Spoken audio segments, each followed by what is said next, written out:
Boom! Alright everybody, good night, good night, good night.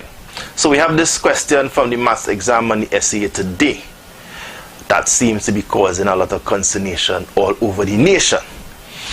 Alright, it's provoking a lot of discussion. So I'm going to read the question as put out by CCN TV6. Note very carefully here, as put out by CCN TV6, because I didn't see the question on a SEA paper. Alright, so the question as put forward by TV6 goes as follows. Darren filled boxes with tins of orange juice and numbered the boxes in the order in which they were filled. He packed the 496th tin in box 21, then stopped for lunch. Box 21 was not completely filled. How many tins were in box 21? Now, the important thing about answering this question, and indeed answering any question on any mathematics exam, is, as I tell my students all the time, you have to be guided by what they put in the question. Right? There's no room for assumptions in a mathematics exam. If you have room for assumption, that is something else you're doing, not maths. Right? But it's a different discussion. Anyway, so we know the language, we know that the tins are numbered in the order in which they are filled. So in other words, if we add the boxes were numbered in the order in which they were filled. Alright? So if we have 21 boxes, it means that we have 20 full boxes prior to box 21. Excuse me. Alright? So if we have 20 full boxes and we add tin number 496 in box 21, if we assume, note the language, if we assume that the tins are also numbered in the order in which they are placed in the boxes, then we could work out that 16 tins are in box 21. Right? How do we work that out? Because if we reach 496, if we counting consecutively and reach 496, it means that if 20 boxes are full, then if we divide 496 by 20, right, you will get 24, remainder 16. In other words, 24 by 20 is 480 tins. Good? So between boxes 1 and 20, you would have 480 tins. Alright, let me put that down here. 480 tins. And then you would have 481, 482, 483, 484, 45, 46, 47, 48, 489, 490, 491, 492, 493, 494, 495, and 496. This is the 10 that everybody discussing. Right? But, strangely enough, the question doesn't say anything about the numbering of the tins.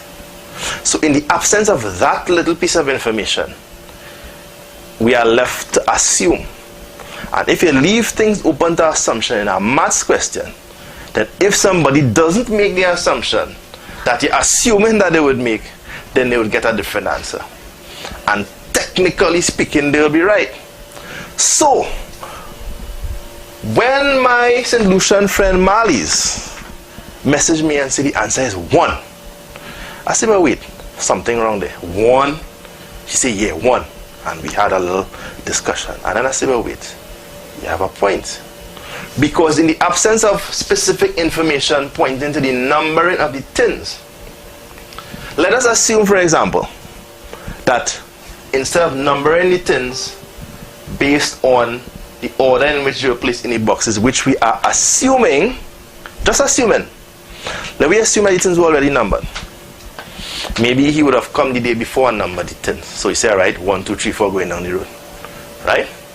In a case like that, then if we assume again that that boxes 1 to 20 contained all of tins 1 to 480, then in that scenario, he could just pick 496 as the first 10 and put it in box 21.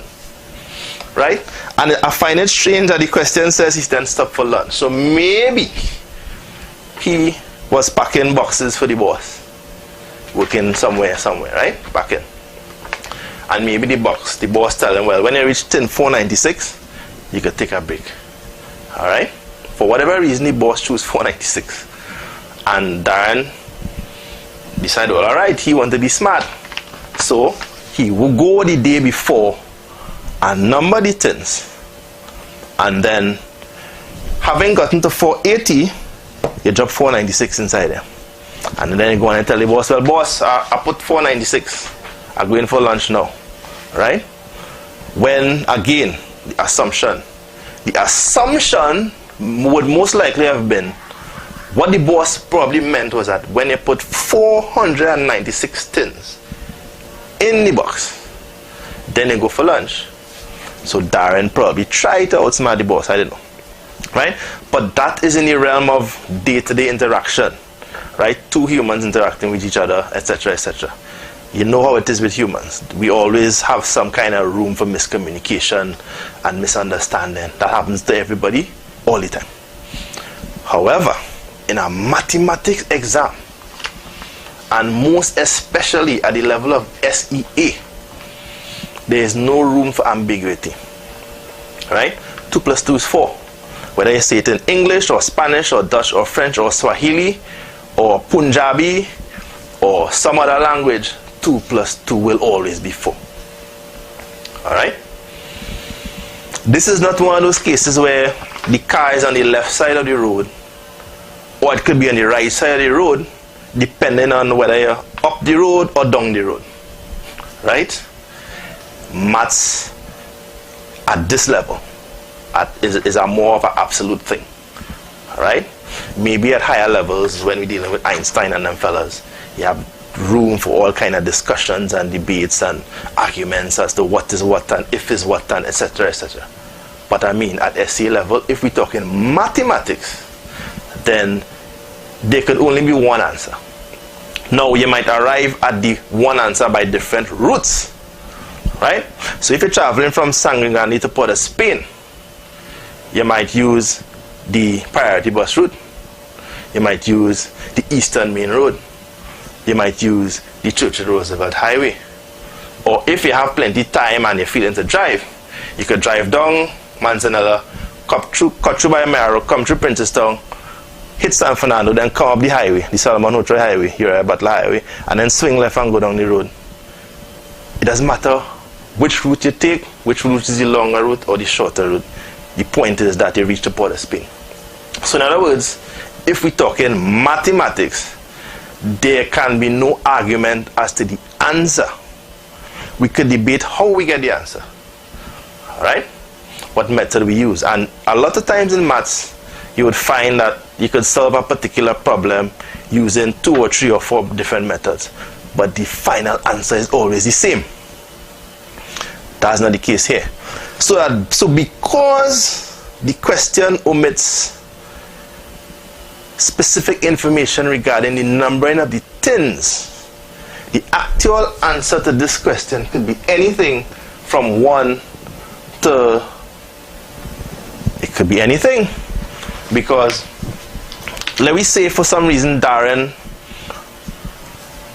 choose to stuff box 21 with more than 24. But he just makes sure and include tin 496. So in other words, as long as he put tin 496 in here, some particular condition might be satisfied. Right? The truth of the matter is, in the absence of numbering information with respect to the tins, there is no real way of telling how many tins are in box 21. Alright? So I just want to make that point to underscore what all this argument is about. Right? Now, from my personal point of view, I would hope that this omission was a mistake and not a deliberate act. Right? People make mistakes from time to time. Right? I mean, you wouldn't expect a mistake like this to happen at the level of an exam that 18,000 people in Trinidad and Tobago alone doing. Right? But okay, fine. If it's a mistake, we will give them that. Right? If that is a deliberate thing, however, then that could spawn a plethora of different discussions as to what they're doing in the syllabus and how they're teaching the maths and this and that, etc., etc. That's a different discussion which we're not going to have here right now. But I guess we already in a discussion, so whatever, right? But the underlying point in this whole situation is that information was missing. The information that was missing was the information that told us how the tins were numbered, not the boxes, because they were very clear on the numbering of the boxes, right? So when I first saw the answer as proposed by George Elias on the original CCN TV6 trend, then it made sense. It made perfect sense. But the underlying assumption, the underlying assumption was that the tins were also numbered in a similar or identical manner to the manner in which the boxes were numbered. If that is the case, then fine. If that is the case, the answer is 16 and nothing else, right? However, if there is no information as to the numbering of the tins, then the answer could practically be anything, literally anything, right? Because Darren could put box 496 as the first box.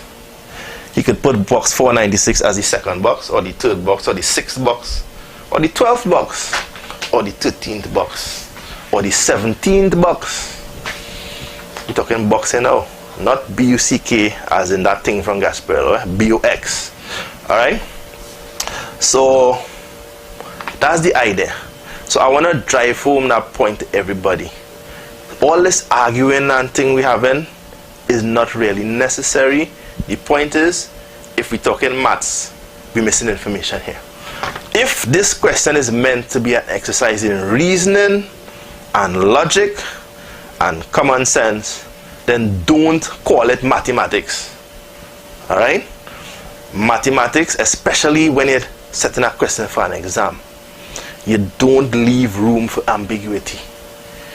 You give the information. Now the wording of the information might be different. Right? I might set a question and somebody else might set a question and we might use different language.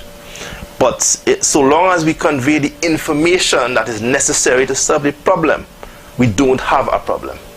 But when you leave out relevant and pertinent mathematical information, then you open the door to exactly what we're seeing going on now. Alright? So that's basically it. Right? Now, remember at the top of the video I said that I'm reading the question as given by TV6 on their Facebook page. Right? The assumption, hear that word again, the assumption is that TV6 would have reproduced the question exactly as it was on the SEA exam.